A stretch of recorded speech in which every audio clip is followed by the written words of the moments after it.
Hello, good morning बच्चों। Second year की इस कक्षा में आप सभी का एक बार पुनः स्वागत है। आज हम लोग जो टॉपिक शुरू करने जा रहे हैं वो है मोहम्मद तुगलक। तुगलक वंश में मोहम्मद तुगलक का शासनकाल।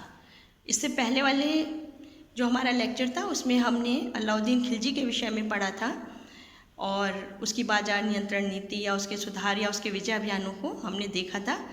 आज हम देखेंगे कि तुगलक वंश में मोहम्मद तुगलक ने क्या क्या काम किए और उसको, जैसा कि अपन लोग सब जानते हैं, उसको पागल करार दिया गया है कि एक प्रश्न पूछा जाता है कि मोहम्मद तुगलक को पागल शासक क्यों कहा जाता है। एक जनरल सा एक प्रश्न है जो आम जिनके पास इतिहास नहीं है वो भी इस बात को कई बार हमसे पूछते हैं और अपन लोग आपस में डिस्कस करते हैं।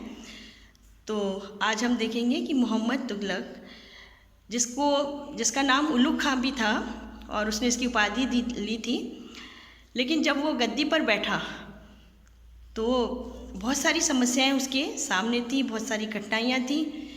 और अगर हम देखें बच्चों तो वो पागल नहीं था। अगर हम उसके शासनकाल का अध्ययन करते हैं तो हम तो ये पाते हैं कि वो अपने समय से आगे का शासक था। आप लोग देखेंगे जब अपन इसको विस्तार से पढ़ेंगे, आज तो मैं केवल आपको इंट्रोडक्शन बता रही हूँ, तो हम देखेंगे कि वो पागल कतई नहीं था बल्कि दूरदर्शी शासक था।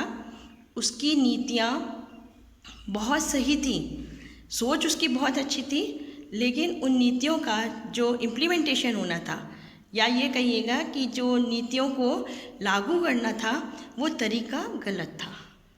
अगर हम देखें तो भाई आज के दौर में अगर देखें, जैसे कि उसकी एक नीति थी कि उसने सिक्कों का प्रचलन, तो उसने सोने के सिक्के उसने बदलवा के और करेंसी जो शुरू करी तांबे की, तो उसमें उसका तरीका गलत था। उसने स्टाम्पिंग नहीं की, जिससे क्या हुआ कि आम जनता ने बदलने के चक्कर में और एक ढेर लगा दिया और वो मिसमैनेजमेंट हो गया, अर्थव्यवस्था वहाँ पर गड़बड़ा गई।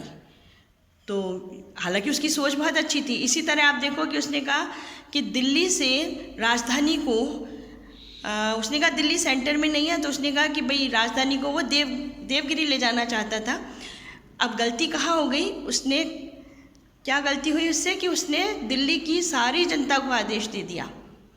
उसने एक फरमान जारी किया कि दिल्ली की जनता यहाँ से मूव करे और मैं राजधानी परिवर्तन करना चाहता हूँ। अब यहाँ भी अगर हम उसके इस कार्य का विश्लेषण करें या देखें तो हमें समझ आता है कि उसकी नीति गलत नहीं थी, उसकी सोच गलत नहीं थी। सेंटर पॉइंट पे जाके वो एक शासन करना चाहता था।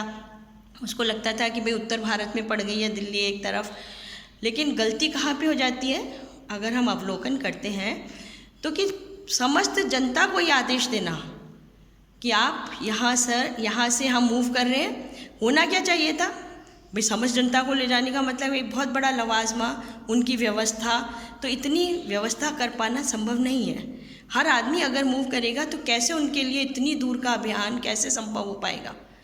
होना क्या चाहिए था कि उसको अगर परिवर्तन भी करना था तो उसको ये कहना चाहिए था कि अपने जितने भी सरकारी दफ्तर हैं या जो सेटअप है, शासन का जो सेटअप है या जो उससे जुड़े हुए लोग हैं, वो दिल्ली से मूव कर जाए, है ना, और वहाँ जाकर वो उसको राजधानी को वहाँ से चला सकता था शासन। इसके लिए सभी पूरी जनता को ले जाना बिल्कुल भी औचित्यपूर्ण नहीं था। अब आम जनता जाएगी तो नेचुरली परेशानी होगी, रास्ते में खाने पीने की, छोटे बच्चे भी हैं और उससे कोई पर्पस सिद्ध होने वाला नहीं था। लेकिन वो नहीं ढंग से इम्प्लीमेंट कर पाया और इसीलिए इतिहासकारों ने तत्कालीन उस समय के वहाँ तो ये कह दिया कि मोहम्मद तुगलक एक पागल शासक था। हालांकि उसने ऐसे बहुत सारी चीज़ें उसने सुधार करने चाहे, सोच उसकी बहुत अच्छी थी। और उसके बाद जब फिरोज़ तुगलक आते हैं, उन्होंने भी बहुत कुछ सुधार किए, नहरों के क्षेत्र में, सिंचाई के क्षेत्र में, खेती के क्षेत्र में। तो विचारधारा अच्छी थी, थॉट प्रोसेस अच्छा था, लेकिन उसका इम्प्लीमेंटेशन सही तरीके से नहीं हो पाया, तो इसलिए उसको पागल किया जाता है। अब थ्योरेटिकली मैं आपको आज मैं केवल इंट्रोडक्शन ही दे रही हूँ आपको, फिर हम इसको कल फिर कंटिन्यू करेंगे। तो थैंक यू।